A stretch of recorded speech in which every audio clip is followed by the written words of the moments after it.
সত্তার লড়াই। জাত নিয়ে কথা উঠেছে, আর জাত নিয়ে অজিত বাবু যেটা বারবার বলেন, জাত নিয়ে কথা উঠলে আমরা কাউকে ছেড়ে কথা বলি। আর জায়গা পটকায় তো মাহাতোর আগেই আছে। যে পদে আছেন সেই পদটা ছাড়ুন। আমিও আমার চাকরি ছাড়ছি, তারপরে মুখামুখি লড়াই হবে। পারবে কি ওরা?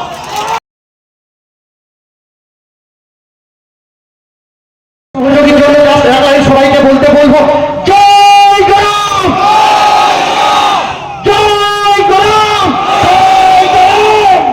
এই আওয়াজটা যেন কখনোই ধীর না হয়, কম না হয়, কারণ এই আওয়াজটা শুধুমাত্র জিউদারু, কোটশিলা, বাঘমুন্ডি, পুরুলিয়া নয়, এই আওয়াজটা যেন 14 তলা নবান্ন তক্ষ পৌঁছায়।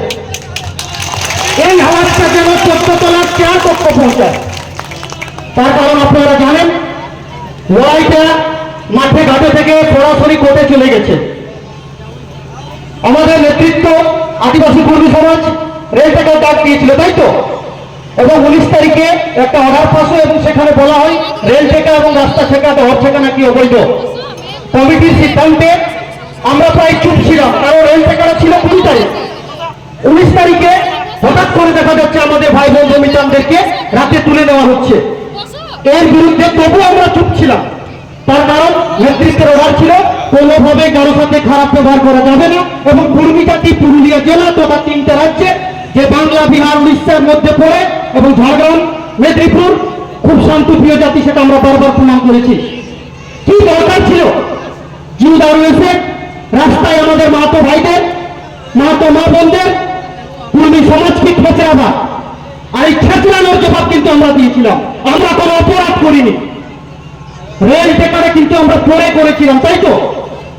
কোটশিলা ট্রেনে আমরা পরে থেকে নেমেছিল, তার আগেই কিন্তু ঝামেলাটা পুলিশ দ্বারা পাঠানো হয়েছিল। পুলিশ আমাদেরকে বাধ্য করেছিল আমাদের অধিকার, আমাদের সংগ্রাম, আমাদের লড়াইকে জারি করার জন্য। আমরাও কিন্তু একটু পথ পরিবর্তন করেছি। ওনারা কোর্টের অর্ডার দেখিয়েছিলেন, আমরাও কোর্টে যাচ্ছি, আমাদের নেতৃত্ব কোর্টে যাচ্ছে। অর্ডারগুলো একটু দেখলে আপনারা বুঝতে পারবেন না ওরা কোর্টকে মানছে না অর্ডারকে মানছে। আজকে পরিষ্কার করে বলে দেওয়া হয়েছিল যে আজকে এখানে কোনো কিছু স্লোগান হবে না, কিছুই হবে না, সুন্দর আমরা একটা গরু ঘুটান, কারা ঘুটান করবো এবং তাদেরকে আমরা সম্মান দিব। কিন্তু এখানেও দেখা যাচ্ছে আমাদের যারা জেলা নেতৃত্ব আছেন, রাজ্য নেতৃত্ব আছেন, তাদেরকে আটকানোর চেষ্টা করা হচ্ছে। এর বিরুদ্ধে আমরা একসাথে লড়াই করতে প্রস্তুত। প্রস্তুত তো? প্রস্তুত তো? দেখুন, আপনাদেরকে একটা জিনিস বলে দিই, একটা পরিচয় বলে দিই, তাহলে তো আপনারা জানবেন। এই বয়সে এই জায়গায় কলেজে শিক্ষকতা করছি, কলেজে পড়াচ্ছি, এবং সব থেকে মজার বিষয় রাষ্ট্রবিজ্ঞান পড়ায়, রাজনীতি পড়ায়। কোথা থেকে কে WBCS অফিসার, IPS হয়ে BCS হয়ে আমাদেরকে ধমকাচ্ছে মাহাতো সমাজকে।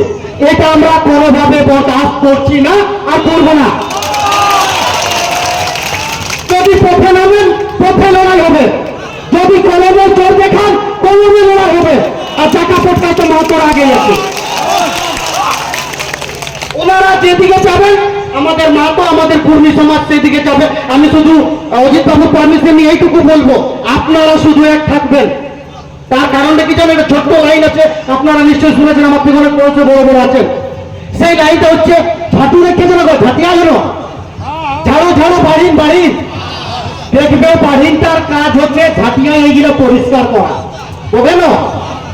কিন্তু ভুল বশত যদি গাছটা ফুলিয়ে যায়, তখন ওইটাকে ঝাঁটিয়ে আবার জ্বালায় আবার অন্য বাড়ি নিতে হয়। এই জিনিসটা শুধু মাথায় রাখবে। পুলিশ প্রশাসন, নেতা মন্ত্রীরা যারা রাজনীতি করছে, তারা আমাদেরকে ভাগ করার চেষ্টা করছে। অনেকেই বলছে নিজের অধিকার আদায়ের জন্য নাকি কোন কেস গেলে নাকি চাকরি হয় না, তাই তো? আমি প্রবল বছর বলছি, আমি চাকরি করি, আমার চাকরিটা খেয়ে দেখাব দেখি।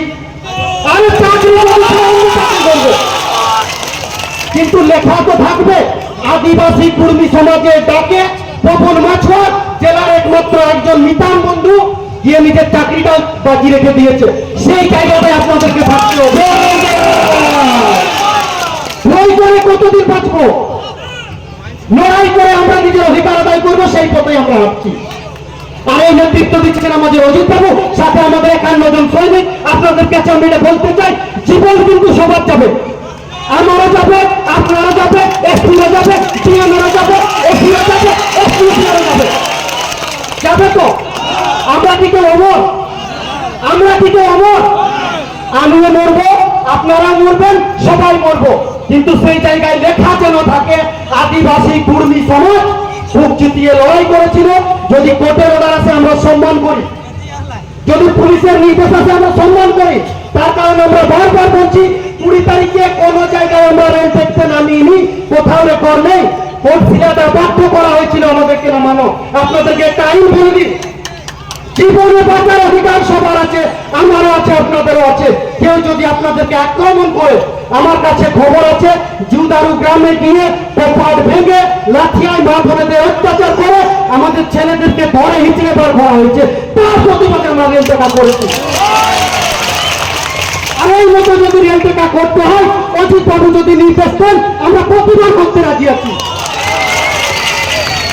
ভারতবর্ষে এমন কোন জেল নেই যেখানে আমাদেরকে আটকে রাখবে। কাউকে আটকে রেখেছি কি? কাউকে আটকে রাখলো কি? কারণ কেস হলো কি? কিছু নাই, সব ভুয়া বলে ভুয়া। একটা জিনিস সবসময় মাথায় রাখবেন, আমি যেমন আইনের কাছে, অজিত বাবুও তেমন আইনের কাছে, এসপিডিএম এসডিপিও বিডিও তেমন আইনের কাছে। যেদিন আদিবাসী কুর্মী সমাজ পাল্টা কেস করতে শুরু করবে সেদিন ওনারা পালাবার জায়গা পাবেন। তার কারণটা হচ্ছে ওনারা হচ্ছেন পাবলিক সার্ভেন্ট। ওনারা হচ্ছেন পাবলিক সার্ভেন্ট। সার্ভেন্ট মানে কি জানেন তো? চাকর, চোয়াকার কোয়ার চাকর। আমরা কিন্তু মালিক। আমাদের ট্যাক্সের টাকায়, আমাদের দোকানে সৈদা কিনার টাকায় তারা কিন্তু বেতন পায়। এটা মাথায় রাখবেন, যারা বেতন পায় তারা আমাদেরকে জবাব দিতে বাধ্য। আমাদের লড়াই কি? এসটি তালিকাভুক্ত, অষ্টম তপশিল, জাতিসত্তার লড়াই। আমরা কি কারো ঘর ডাকাতি করতে গেছি? আমরা কারো কি মাথা ফাটাতে গেছি? তাহলে পুলিশেরা তো হাত কেনা লাগছে ভাই মাহাতোদের উপর। আজকেও ঝগড়া করে দিল, কি দরকার? আমরা যদি একটা জিনিস শুনে থাকবেন, ইতিহাস সাক্ষী আছে, জুয়ার বিগ্রহ। জুয়ার বলা হয় তাকে যে কথা শুনে নাই, যে কারো কথা মানে নাই। আমরা তো মানছি, ওনারা সংবিধানের পাওয়ার দেখালেন, আমরাও কোর্টে গেলাম। আপনারা উকিল বাবু বক্তব্যটা শুনেছেন, সৌগত বাবু বক্তব্যটা শুনেছেন। আমার শুনে ভালো লাগলো যে সৌগত বাবু ইচ্ছা প্রকাশ করছেন যে সুযোগ পেলে আমি অজিত বাবুর কাছে গিয়ে দাঁড়াই, আপনাদেরকে 2-4টা কথা বলবো। আমি শুধু মা বোনে দিয়ে বলবো, কাকা জেঠাদেরকে বলবো এবং ইয়ং সমাজকে বলবো, একটু একটু পড়াশোনা করুন, একটু একটু পড়াশোনা করুন, যাতে ওরা যে অর্ডারটা দিবে সেটা যেন আমরা পড়তে পারি। আপনারা স্কুল পাঠাবেন সবাইকে। এবং একটা জিনিস হয়েছে, মদের বিরুদ্ধে আদিবাসী কর্মী সমাজ অজিত বাবু আন্দোলন শুরু করেছেন, সেটা আজকে দিকে দিকে সাকসেস হচ্ছে। এটার জন্য আদিবাসী কর্মী সমাজের পক্ষ থেকে একটা জোরে হাততালি হবে। অপরিচয় করছি, যিনি বা যারা চেয়ারের ক্ষমতা দেখাচ্ছেন, পাওয়ার দেখাচ্ছেন, পিস্তলে গুলির পাওয়ার দেখাচ্ছেন, যে পদে আছেন সেই পদটা ছাড়ুন। আমিও আমার চাকরি ছাড়ছি, তারপরে মুখামুখি লড়াই পাবে কেউ? আমি আমার চাকরি ছাড়তে রাজি আছি, তবে উনাকেও সেই চেয়ার ছাড়তে হবে। রিজাইন করুন, আমিও সেইটি রিজাইন করবো, আর মুখামুখি সংবিধানের লড়াই হবে। সেটা উনি করতে পারবেন না, আপনাদেরকে ভুল বোঝানো হচ্ছে। আমি বারবার প্রতি জায়গায় একটাই আবেদন করবো, মাহাতোরা যারা আছেন তারা কিন্তু সবাই কুর্মী এখনো হতে পারেননি। মাহাতো সুশা কলেজের মাস্টার যখন ডাকবেন আদিবাসী কর্মী সমাজের ডাকে আমি প্রতিটা জায়গায় যেতে রাজি আছি। ভালো থাকবেন, পড়াশোনার জীবন একটু করবেন, পড়াশোনাটা খুব দরকার। আজকে যদি আমি কিছু বলছি সেটার পেছনে কিন্তু পড়াশোনা আছে। এসকেবি ইউনিভার্সিটির সেকেন্ড ব্যাচ আমি পলিটিক্যাল সায়েন্সে 8 বছর ধরে কলেজে পড়াচ্ছি। আমি টেবিল টক করতে রাজি আছি, সংবিধান কাকে বলে পড়িয়ে ছেড়ে দেব, কিন্তু সেটা হবে আইন মেনে। ওই কোমর পিস্তল দেখানো হবে না, কলমের জোরে দেখাতে হবে। আমি প্রস্তুত, আপনারা রেডি হন। যা পরিস্থিতি দেখছি আরো বড় আন্দোলন আমাদেরকে করতে হবে, আরো বড় জায়গায় আমাদেরকে যেতে হবে। তার কারণ হচ্ছে জাতিসত্তার লড়াই। জাত নিয়ে কথা উঠেছে, আর জাত নিয়ে অজিত বাবু যেটা বারবার বলেন, জাত নিয়ে কথা উঠলে আমরা কাউকে ছেড়ে কথা বলবো না। সমাজ আমরা সেই সুইসা কলেজে প্রফেসর মঙ্গল প্রমোদ মাছুয়ারকে আমরা